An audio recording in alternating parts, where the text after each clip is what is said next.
While agility is often framed at how quickly you can do research, which is true, there's also an agility that comes from doing big projects. So I do a big 3,000 sample size study. Like 6 months from now, I can answer a question I didn't know that I have with the data that I have available to it. And it's all contained within the same data set.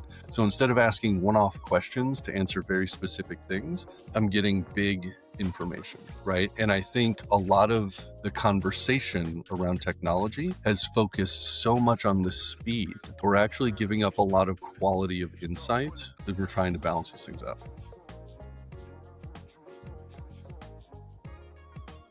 Hi, everybody. Welcome to the Dig In podcast. I have been looking forward to this conversation for, many, many moons. I am so blessed to be joined today by Doug Healy. He is Head of Consumer Insights North America at Kraft Heinz, as if he needs that introduction. But the man, the myth, Doug, thanks for being here. No, I honestly didn't realize it was a myth. I had a mythology, but I'm excited. I'm excited to learn more about it. Maybe that's not what this podcast is for, but we can dig deep. But thank you. That's very kind of you. I am equally as excited to chat with you. I know we haven't done it on a podcast before, but every single time you and I get together, I have some great conversations. I'm excited to get this one going.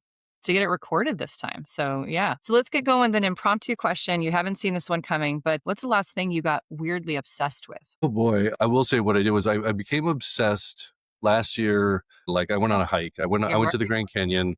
I became obsessed. It's a kind of midlife crisis. Me and a couple of the boys were like, we're going to go do something kind of dangerous, right? Which is recommend you don't do it, but it's hiking the base of the Grand Canyon, which of course is the top, going down and then back up in a single day. And I became obsessed with training for it, for pushing myself, like gonna do it. And we ended up doing it. And like the whole goal of this was to push ourselves to the limit, right? And did. I barely made it. It was nighttime. It was pitch black. My body was breaking.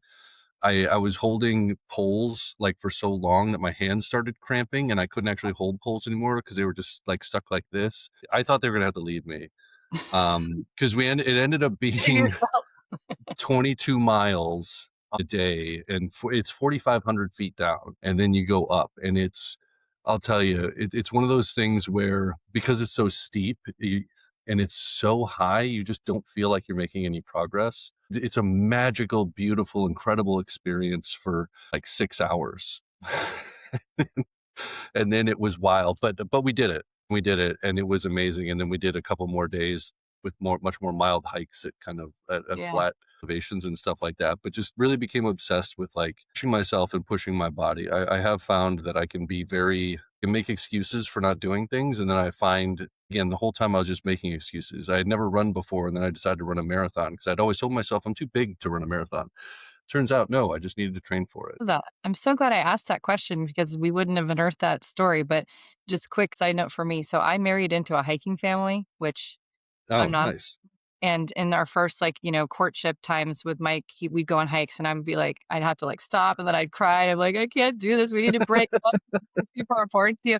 And then his mom would tell stories about hiking the Grand Canyon stuff. Oh no, you just have to sit aside and cry for a little bit. And I'm like, what are you guys doing? Why are we doing something that is bringing you to tears? This is ridiculous.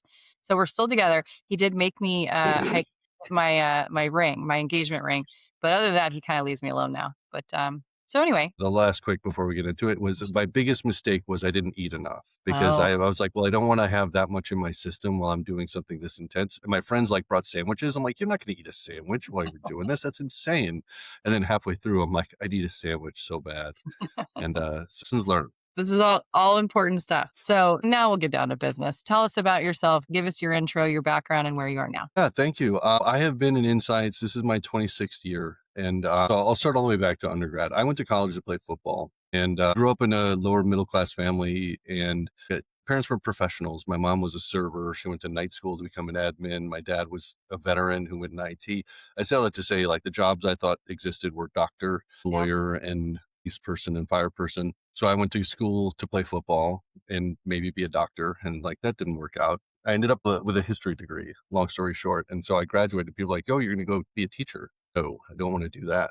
Wow. And I had a friend, Julie Johnson, who I have to give all the thanks in the world to. And she was like, hey, we have this internship, this company that I just started working for, Health Focus International. It was a research on health and wellness trends, and ran by Linda Gilbert at the time. She was my first mentor. Again, I have to give incredible props to both of them, and immediately loved it. Function of Insights is this unique blend of math and science and psychology and storytelling and influence. And in the end, you also get specific strategic outcomes and business growth, right? And so me, it's really this kind of polymath function of I was able to explore so many different areas of just my interest. And, so I loved it. I worked at Health Focus for about 8 years, and then I worked for Barilla. What was great about Barilla was it was a family owned business. They loved to do insights and research. So we had a small team and a huge budget. So I did a ton of work there. Then from there, I went to PepsiCo in 2010, worked at Quaker for 7 years,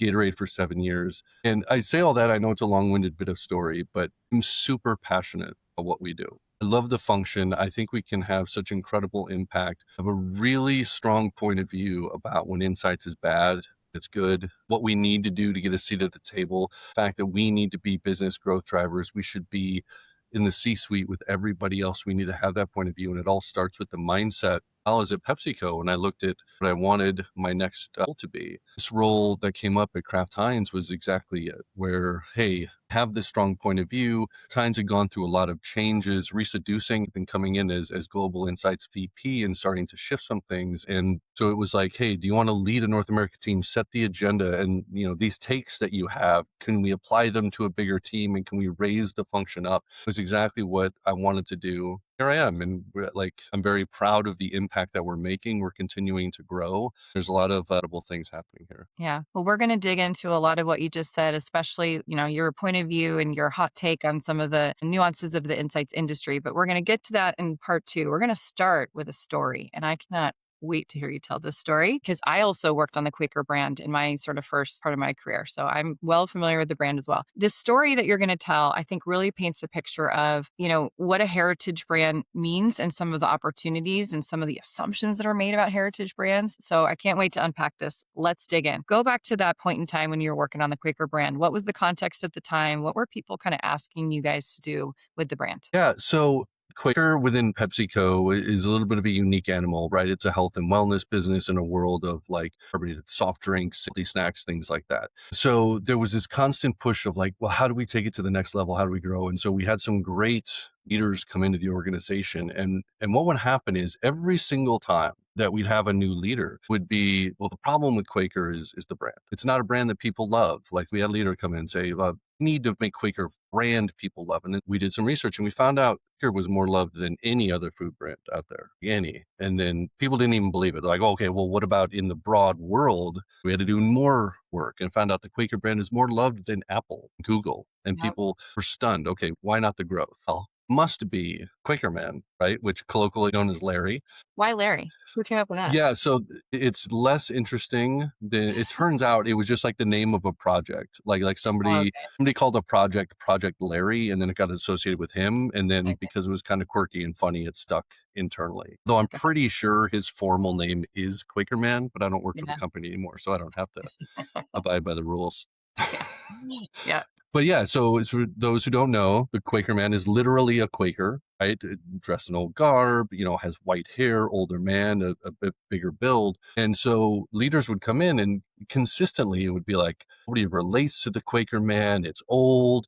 Like we need to be modern. We need to be more relatable to consumers nowadays. And again, this would happen every single time a new leader came in. So every single time we would do the work.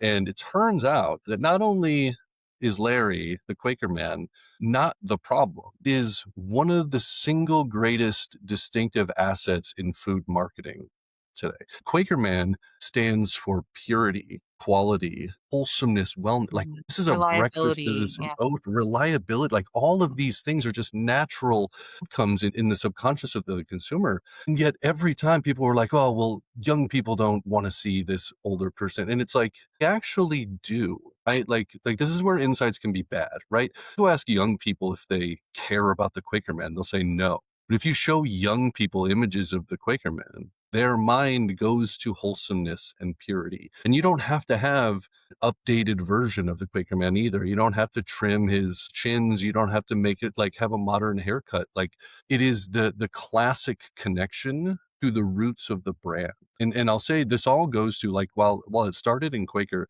I've had the privilege of working on a number of like heritage brands, classic brands, be it Gatorade or Kraft Heinz, right? We're named after two of them. Yeah. And consistently, what I hear from people is, I literally was having this discussion yesterday about one of our businesses of, well, do consumers care that we invented cream cheese? Yes. Yes, Yeah. they do. Yeah, 100%. And again, it's one of those things. If you ask a bad question, you'll get a bad answer. If you go ask consumers, do you care that Philadelphia? No. Who cares? If you tell the story as a marketer, in Gatorade, we would do this all the time. We had leadership telling us Gen Z does not care that Gatorade invented sports drinks for athletes, does not care. Do not waste the time telling that story.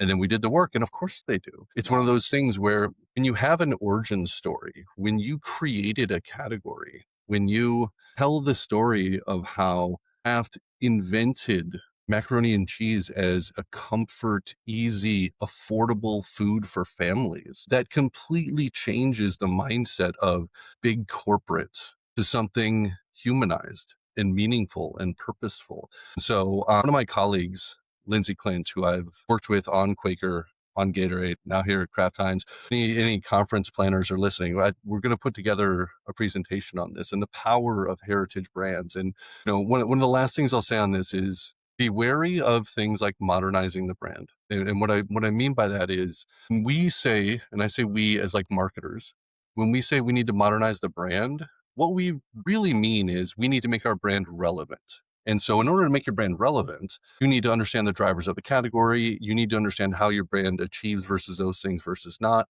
Don't make assumptions. Allow yourself to be surprised by the power of your story. Because Love that. the other problem with modernizing the brand is, if you create a brief and you go to a designer and you say, like, the word modern means something different to a designer than it does to us. Like again, because we mean relevancy. Designer is very specific, like modern design is a very specific element of design. And now suddenly you have a heritage brand that's going to the edges of the bell curve as it pertains to like how the brand comes to life, which is, we're huge heritage brands. We exist in the middle. We need to have broader appeal. And so this isn't a problem with design agencies. This is a problem with us and how we communicate.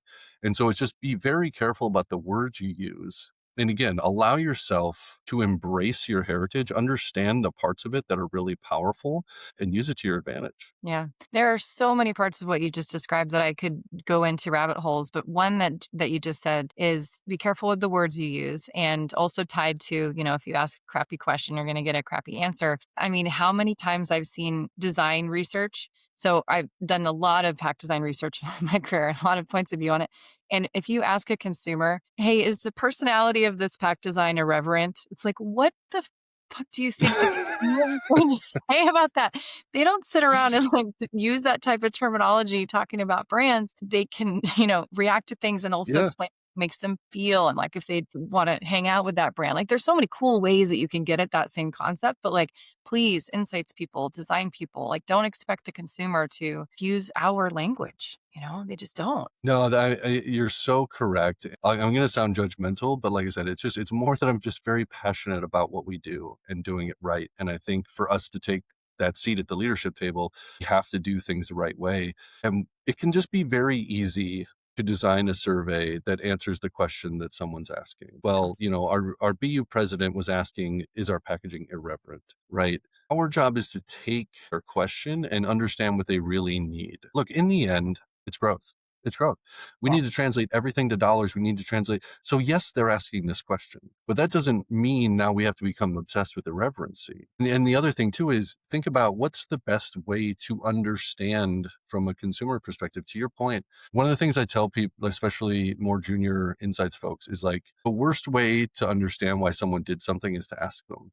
Mm-hmm. Right? Because we justify what we do. It's just the natural human behavior of like, make choices and then we justify later why we did those things, versus There are ways to ask around the question that you're really trying to ask. Be creative, be thoughtful. This is somewhere where I think one of my superpowers comes from the fact that I didn't have a formal background, that I have a liberal arts degree, and I'm rather naive to like how things should have be done. And so it's more of like, I didn't have it like trained in me to do things a specific way. So it's like, okay, well, this isn't working. What if we try things a different way? And Hmm. just been very successful. Like I said, don't rely on the literal and Hmm. find ways to become reliant on signals that take you to the real space of how consumers are reacting. Absolutely. Well, let's go there next because I know you do have so many passionate points of view. Doug, when you get on a rant, it is just it's sight to see and it is inspiring and I learn something every time. So just go on a rant. Like what is happening with the role of insights in this industry? What is going on with how technology is going to advance or change that? Just rant. Yeah, thank you for that freedom. So what I'll say is one of the that I worry about from the insights function, and this is broadly, is like I really think we're doing incredible harm to ourselves. I think we're commoditizing our function. I think there's a reason why insights teams are like a third to a quarter of the size they were 15 years ago. And it has so much to do with technology and things coming in, but we're allowing the wrong people to speak for the industry. Right. There's a lot of entrepreneurship. There's a lot of like new tools that are available to us that allow us to do things we could never do before. But in the end, they are tools for us to drive the business. Our job was never to deliver data. Unfortunately, there's a lot of entrepreneurs who are selling new tools, which are data based, who are speaking to the CEOs and the leaders and the executives of the companies that we work for. And it's telling them, well, insights is a data function. I have this tool that takes care of that for you. You don't need to have that anymore. Again, I'm not saying there isn't usefulness in these tools. It's the framing of it, because the implication is insights is a data delivery function. And so now that we have this tool, it's automated. You don't have to do it. And so we're seeing these slashes. In the meantime, one of the things that we're doing here is showing, well, actually, no, we are growth drivers. We are strategists. Like data is the tool. It is not what we do. It's how we do what we do. We're experts in understanding how to translate. You know, one of my many, many pet peeves is insights is not voice of the consumer, right? You want voice of the consumer, go on the internet or whatever, go read a review. Like who gives a shit? Like our job is to translate the needs of the consumers and in a way that allows us to strategize to solve the problems of the consumer to serve the needs of the business.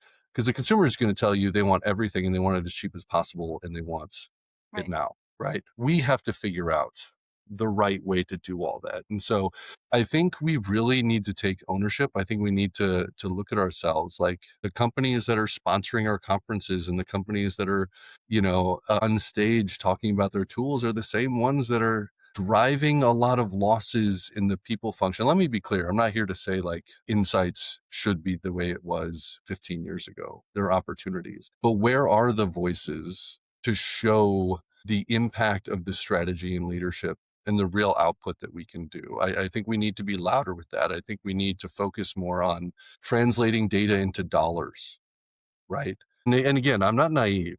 We're using these tools and we're doing these things. And I'll tell you right now, like we have conversations internally that if your role is delivering data, is delivering reports, hey, marketing asked for this, and so I gave it to them. Your job is going to be done by AI or it will be in India in the next 3 or 4 years. And so your value is as a strategist, Yeah. time to bring it. And so I've always sort of lived that way, but it's just I see the function kind of struggling with it right now, and I think we need to turn a corner to help bring it back up. Yeah. And without naming names, but the types of companies that you say are taking the stage and preaching this message and are in the ear of the executives of the client side, what types of companies are you referring to? I guess, can you elaborate on what that profile is? Again, without naming names, but I am just curious, like who you're talking about. So some of these profiles are like, well, here's DIY tools, and you have DIY tools, and if you can and again, this is sort of the irony of it is DIY tools actually require more work from us. Right? That's like the ironic flip, but like they're kind of sold as here are ways that you can get insights faster, or example, AI companies that can consolidate all your information. Insights is often seen as a roadblock in the process. right? It's like, oh, now we have to go do research, have to wait for insights results, and the project has to stall, which is untrue. Let me be very clear. A project roadmap can take 2 to 3 years. And the fact that we take 6 weeks to make sure that what we're doing is the right thing to do is not a roadblock. It's a necessary step in the process. But again, it's how we frame up these things. And so someone can come in and be like, oh, your innovation process is taking too long. Well, what if you had more ideas in the upfront generated by AI, you could get to market faster. And it's like, the problem isn't ideation. The problem isn't that we don't have enough ideas. The problem is commercializing. The problem is making them. Like, there's a lot of smart people that come up with ideas very quickly. And so I believe a lot of it is that we're presenting the wrong problems to solve. And Mhm. so we're saying the problem with insights is that it goes too fast and it costs too much money. So here's a tool that you can do quickly. And if you can do it quickly, you probably only need one person. You don't need four people. You have these tools, like they can do a lot of the work for them. Again, I disagree. I think it's people not understanding the work that goes into the work that we do. But then in the end, we still just have ideas. We always had ideas. We Yeah. literally have hundreds of them at a time. And so it's reframing what we think the real problems to solve are when it comes to things like innovation and brand building, and then creating tools that help us do it. Like, one solution I truly believe, I've talked about this at shows before, is, while agility is often framed at how quickly you can do research, which is true, there's also an agility that comes from doing big projects. So Mhm. I do a big 3,000 sample size study. Well, guess what? I can answer a question I didn't know that I had. Like, 6 months from now, I can answer a question I didn't know that I had with the data that Yeah. I have available to it. And it's all contained within the same data set. So instead of asking one off questions to answer very specific things, I'm getting big information. Right. And I think a lot of the conversation around technology has focused so much on the speed. We're actually giving up a lot of quality of insight as we're trying to balance these things out, Yeah. if that makes sense. Absolutely. Could not agree more. We really try to always keep it's not just faster, but it's smarter. It should always be in the spirit of, are we getting a better insight? Are we identifying a better growth driver for our clients? And then, this is really implicit in everything you've been saying, but that magical power of storytelling, that is one of the greatest assets of Yeah. insight professionals. And, we had a client just recently say, the job starts when you guys give us the deliverable. I mean, that's when my job starts. I have to go socialize and deploy and make sure that it's driving the right actionability. And it's just so true. So I'm just curious if you could give me another one of those problems to solve that you think the industry is sort of not putting enough emphasis on. What's something else that we should be talking about more? So yeah, so one of the things I talked about before in terms of like what are some other areas that we need to focus on is, I think insights has become very diagnostic heavy. It always has been, right? Hmm. Diagnostics are important. Again, understand the drivers of what drives success, almost to the point where we're missing the bigger picture of, like, in the end, we sell units of things for dollars. And so when we make recommendations, they should be based on that. And it is a very long winded way of saying, how do we get to volume estimates faster? How do we get to dollar estimates faster? How do we translate what we learned about what a consumer said about how they feel about our product? And how do you monetize that? Because I think that's one of the missing pieces for insights to become part of the C suite, right? Because in the end, you're talking about the P&L, you're talking about growth, you're talking about hitting our numbers. And so, yeah, we did this work and we understand the power of the Quaker man to consumers. Okay, can we turn that into, no, the real power is, if you put this older speaker man that stands for these things, there's a potential valuation of X% every year that we can count on. Like, because we're going to raise these equities and these drivers. And so I say all that to say, let's focus more on like shorter reports, fewer deliverables, and the ultimate thing, which is growth. I think that's a huge area. The other thing I'll quickly add on to is, I rant upon rant and soapbox upon soapbox, but one of the themes we have for our team this year is learning mindset. And some of these fast turn tools, like, how can you make sure these tools are in service of a learning mindset, continued growth, and Mhm. not just answering one question, not being so focused on the short term. And again, these are areas where that's where real leadership will come through. And I think where our impact will be felt. Yeah. I love that. I love that ethos. And I know that's something you constantly reinforce with your teams is that learning mindset. So it's a beautiful thing. The thing that I really value so much about you, Doug, is that you do it's straight talk, you tell it like it is, but you also know that you're open to other perspectives, right? Like you're not a person that believes you know everything. You just are very convicted in what your opinions are. And I just think that's great. And I think that we need more people that can be vocal and share that perspective in the industry. I appreciate it. I will. One of the reasons I believe strongly in the things I do is because I'm constantly questioning the things I believe, right? But truly, I'm a very self-conscious, self-loathing a lot of times sort of person. And when I have a strong take, it's truly, I have hammered myself over and over. Like even in this conversation I'm having right now, we're discussing things and I'm like, do I really, is that true? Am I going? And I'm like, yes, no, it is. Yeah. We've been through this a lot of times. And yeah, I think, one of those ironies of life is I do think strength and confidence for me, I guess, comes from questioning. Because how can you know if you don't challenge yourself? How do you know what you feel or believe? And things change over time. And if you're not constantly questioning yourself, I think one of the things I look out for in my career is whenever I hear somebody say, like, look, I've been doing this a long time, I think I know what good looks like. I'm like, that person's toast. Because I see that from about. yeah, and I mean, the world's always changing, and it's like, we can be right and then wrong 2 weeks from now, and you Yeah. just have to allow yourself the ability. There's actually a book on this, Super Forecasters, highly recommend. I mean, the book's gotta be almost 20 years old now. It's like, people who are the best at predicting what was gonna come next. The trait unified the people who were best at predicting things was their willingness to change their priors. That's Mm, it. You have that's new information, and therefore I'm going to adjust what I believe.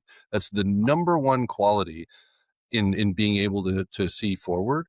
And mhm, number two was intelligence, and it was like 3 times less important, mhm. right? It's just you have to be willing to accept new information in your life and let that flow. Yeah. What a great lesson. I'm glad you're able to surface that. And it's, an oldie but goodie, that book. So I'm glad you mentioned that too. Yeah. We're going to move to the final dig. This is all about sort of you as an individual out there in the world. So feel free to take off your professional hat if you wish. What's the last product you bought on impulse? I got a pair of shoes I ordered through the Sneakers app. They're black skateboarding shoes with like neon little stripes on them that popped up. I couldn't help myself. And previous to that, I on impulse bought my daughter's Vans because they had K-pop Demon Hunter Vans came up on my Instagram feed. So I had to get one for my younger daughter, and then for my older daughter, I got the classic black and white. Instagram knows me too well. I buy a lot on impulse. Like I said, I'm a person without moderation, and so Hmm. it's like I see something and I Yeah. go get it. And you are a sneakerhead, right? Like you'd consider yourself one. I don't, only because I know real sneakerheads who Mhm. like keep them in like special contain. Like I love shoes. I love like really like primarily like Jordan 1s and things like that. So I have a number of good pairs. I'm not good enough to call myself a sneakerhead. Okay. I mean, that's an important differentiation, and you can get there, Doug. I believe in you.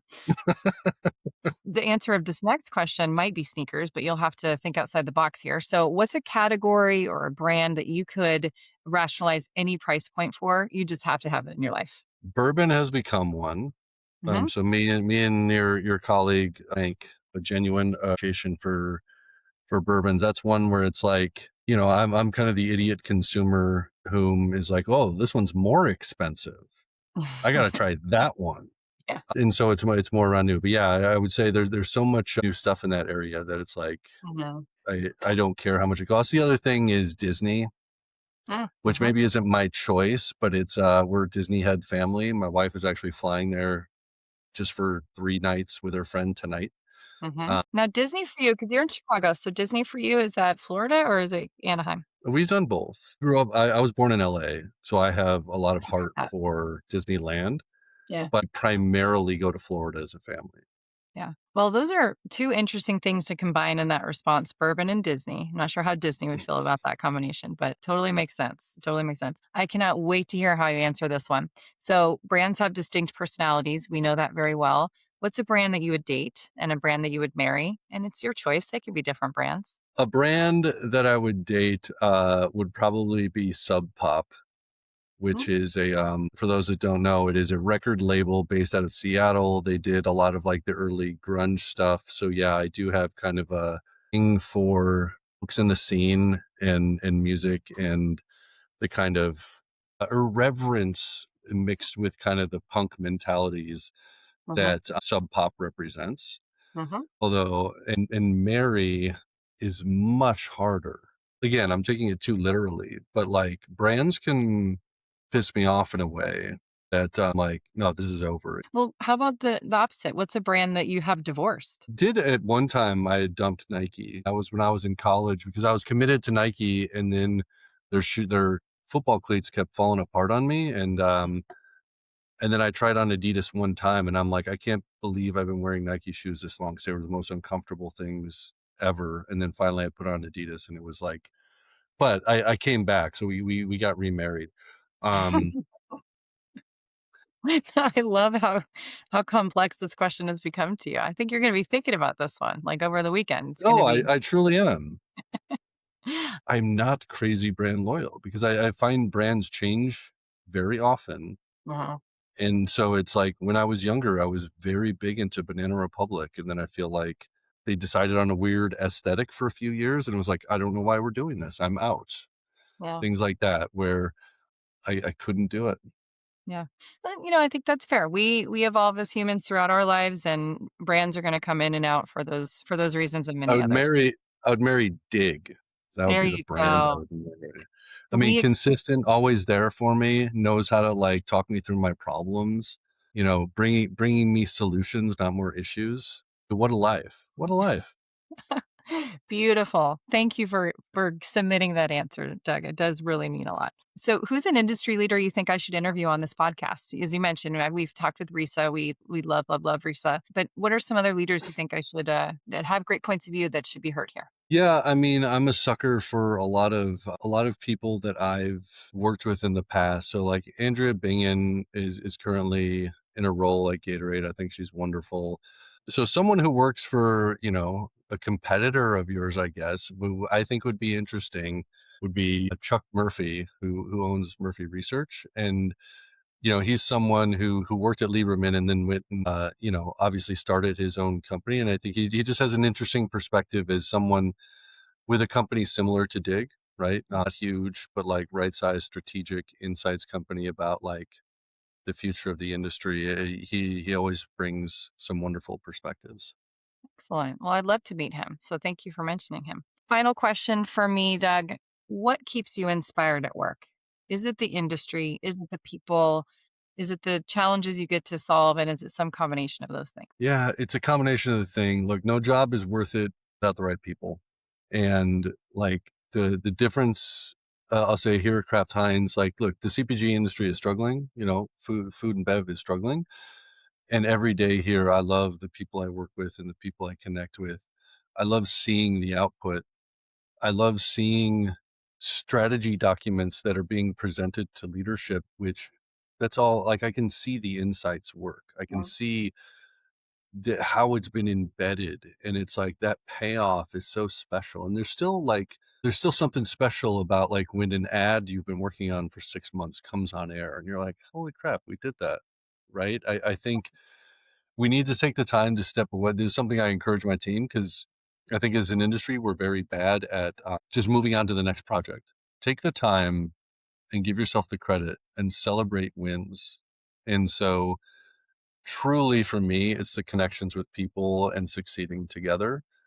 We have quarterly meetings. We still do quarterly Chicago insights. If anyone's in Chicago, by the way, we do with like people we used to work with. Like every quarter, we Mhm. bring them all back together, and those connections we're going to stick with, forever. And we work so hard. It's not worth it if you don't love who you're doing it with.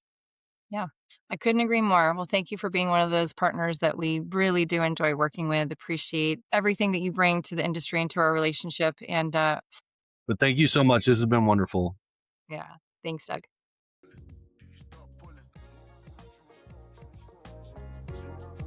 Like what you heard? Share the inspiration or head to diginsights.com to learn more about what we do.